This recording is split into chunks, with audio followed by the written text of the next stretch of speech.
The City of Ember, written by Jeanne DuPrau, the first book of Ember. Chapter 12, A Dreadful Discovery. About a week after he and Lena had seen the man come out the mysterious door, Dune was assigned to fix a clog in Tunnel 207. It turned out to be easy. He undid the pipe, rammed a long thin brush down it, and a jet of water spurted into his face. Once he put the pipe back together, he had nothing else to do. So he decided to go out to Tunnel 351 and take another look at the locked door. It was strange, he thought, that no announcement about a way out of Ember had come. Maybe that door had not been what they thought it was. So he set out for the south end of the pipeworks. When he came to the roped-off passage in Tunnel 351, he ducked in and walked along the dark, feeling his way. He was pretty sure the door would be locked as usual. His mind was on other things. He was thinking of his green worm, which had been behaving oddly, refusing to eat and hanging from the side of its box with its chin tucked in. And he was thinking about Lena, who he hadn't seen for several days. He wondered where she was. When he came for the door, he reached absently for the knob, and what he felt startled him so much that he snatched his hand back as if he'd been stung. He felt again carefully. There was a key in the lock. For a long moment, Dune stood as still as a statue. Then he took hold of the doorknob and turned it. Very slowly, he pushed in the door. It swung inward without a sound. He opened it only a few inches, just enough to peer around the edge. What he saw made him gasp. There was no road or passage or stairway behind the door. There was a brightly lit room, whose size he could not guess at because it was so crowded with things. On all sides were crates and boxes, sacks and bundles and packages. There were mounds of cans, heaps of clothes, rows of jars and bottles, stacks of light bulb packages. Piles rose to the low ceiling and leaned against the walls, blocking all but a small space in the center. In that small space, a little living room had been set up. There was a greenish rug, and on the rug an armchair and a table. On the table were dishes, smeared with the remains of food, and in the armchair, facing Dune, was a great blob of a person whose head was flopped backwards, so that all Dune could see of it was an up-thrust chin. The blob stirred and muttered, and Dune, in the second before he stepped back and pulled the door close, caught a glimpse of a fleshy ear, a slab of a gray cheek, and a loose, purplish mouth. That day, Lena had more messages to carry than ever. There had been 5 blackouts in a row during the week. They were all fairly short. The longest was 4.5 minutes, Lena had heard, but there had never been so many close together. Everyone was nervous. People who might ordinarily walk to someone's house were sending messages instead. Often they didn't even come out into the street, but beckoned to their messenger from the doorway. By 5 o'clock, Lena had carried 39 messages. Most of them were more or less the same. I'm not coming to the meeting tonight. Decided to stay home. I won't be coming into work tomorrow. Instead of meeting me in Clothing Square, why don't you come to my house? The citizens of Ember were hunkering down, burrowing in. Fewer people stood around talking in groups under the lights in the squares.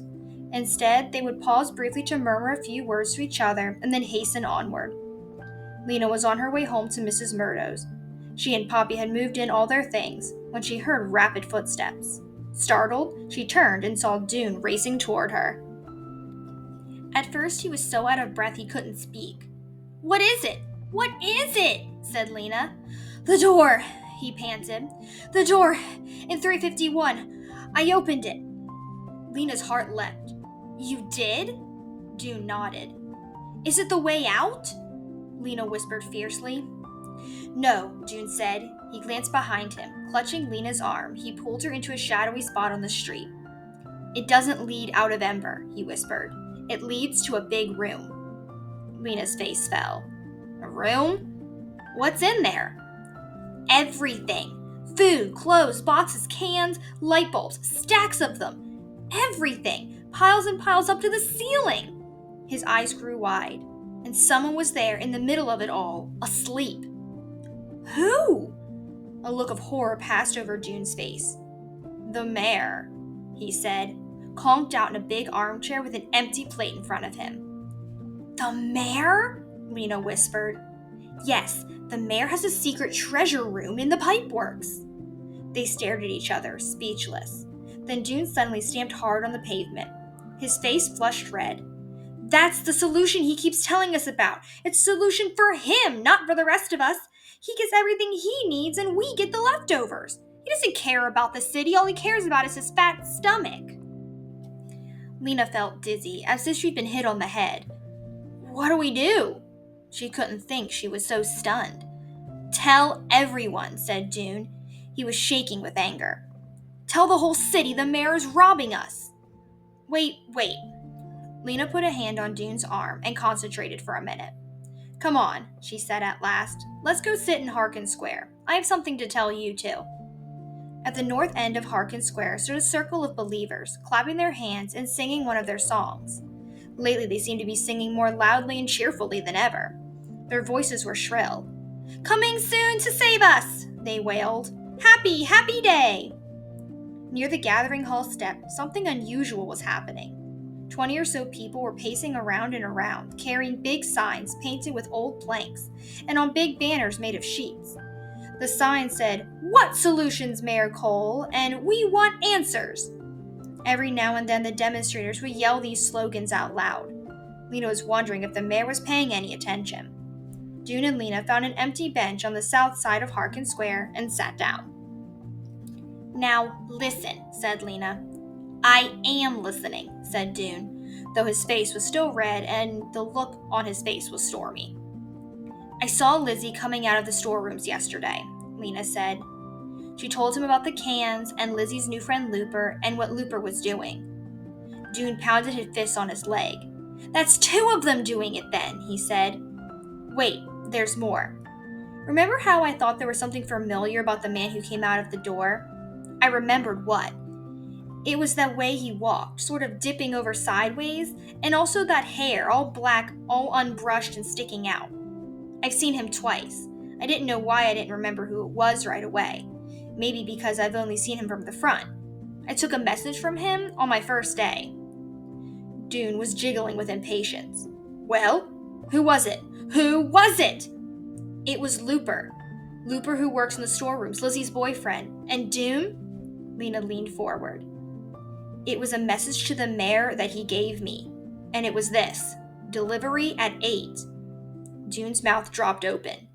So that means he's taking things from the storeroom for the mayor and he's giving some to Lizzie and selling some in his store. Oh! Cried Dune. He slapped his head against his hand. Why didn't I get it before? There's a hatch in the ceiling near Tunnel 351. It must go right up into the storerooms. Looper comes through there. That's what we heard that day, remember? A sort of scraping. That would have been the hatch opening. Then a thud, his sack of stuff dropping through, and then a sound like someone jumping down and landing hard on the ground. And then walking slowly, because he was carrying a load. And walking quickly on the way out because he'd left it all for the mayor. Lena took a deep breath. Her heart was drumming and her hands were cold. We have to think what to do, she said. If this were an ordinary situation, the mayor would be the one to tell. But the mayor's the one committing the crime, said Dune. So then we should tell the guards, I guess, said Lena. They're next in authority to the mayor, though I don't like them much, she added, remembering how she'd been so roughly hustled down the stairs from the roof of the gathering hall. Especially the chief guard. But you're right, said June. We should tell the guards. They'll go down into the pipeworks and see for themselves that we're telling the truth. Then they can arrest the mayor and have all the stuff put back in the storerooms. And then they can tell the city what's been going on. That's a much better idea, said Lena. Then you and I can get back to what's more important. What? Figuring out the instructions. Now that we know the door we found wasn't the right one, we have to find the right one. I don't know, said June. We might be all wrong about those instructions. They could just be about some old pipeworks tool closet. He made a sour face. Instructions for Egriston? Who's Egriston, or Egrisman, or whoever it was? Why couldn't he have just been an especially stupid pipeworks guy who needed instructions to find his way around? He shook his head. I don't know. I think maybe those instructions are just hogwash. Hogwash? What's that? It means nonsense. I read it in the book in the library. But they can't be nonsense. Why would they have been kept in a box like that with a strange lock? But Dune didn't want to think about the instructions right then. We'll figure it out tomorrow, he said. Right now, let's go find the guards. Wait, said Lena, catching hold of his sleeve of his jacket. I have one more thing to tell you. What? My grandmother died. Oh, June's face fell. That's so sad, he said. I'm sorry. His sympathy made tears spring to Lena's eyes. June looked startled for a moment, then took a step toward her and wrapped his arms around her. He gave her a squeeze so quick and tight that it made her cough and then made her laugh. She realized all at once that Dune, thin, dark-eyed Dune, with his troublesome temper and his terrible brown jacket and his good heart, was the person that she knew better than anyone now. He was her best friend. Thanks, she said. Well, she smiled at him, let's go and talk to the guard. They crossed the square and climbed the steps of the gathering hall. Sitting at the big reception desk outside the door of the mayor's office was the assistant guard, Barton Snowd, the same one Lena had encountered her first time here. Snowd looked bored. His elbows were on his desk and his chin was moving very slowly from side to side. Sir, said Dune, we need to speak with you. The guard looked up. Certainly, he said. Go ahead.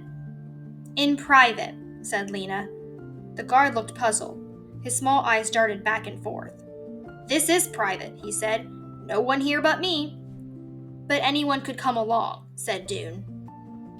What we have to say is secret and very important. Very important, said Snowd. Secret? His face brightened. Grunting, he raised himself up from his chair and motioned them into a narrow hallway off the side of the main hall. What is it? He said. They told him. As they spoke, interrupting each other to make sure they got in all the details, the guard's eyebrows gradually lifted higher and higher over his eyes. You saw this room? He said. This is true. Are you sure? He was chewing faster now. You mean the mayor?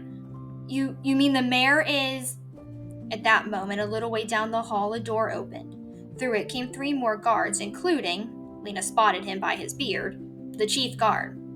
They strode forward, talked to each other in low voices, and as they passed, the chief guard threw a quick glance at Lena.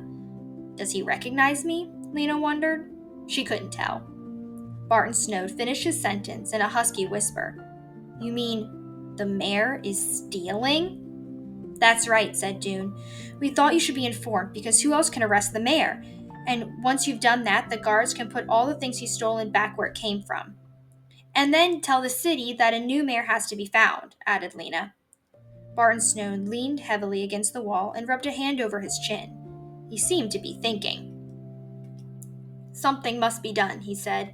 This is shocking. Shocking. He started back towards his desk, and Dune and Lena followed. I will make a note, he said, taking a pencil from the desk drawer. Lena watched as he wrote slowly on a scrap of paper. Mayor stealing, secret room. When he finished, he let out a satisfied breath. Very good, he said. Action will be taken, you may be sure. Some sort of action, quite soon. Good, said Dune. Thank you, said Lena, and they turned to leave. The 3 guards were standing by the main door of the gathering hall as Dune and Lena went out. The chief guard moved aside to make way for them, and they went through the door and out into the wide front steps. Lena glanced over her shoulder. Before the door swung closed, she saw the chief guard striding toward the reception desk, where Barton Snowd was standing up, leaning forward, his eyes shining with important news.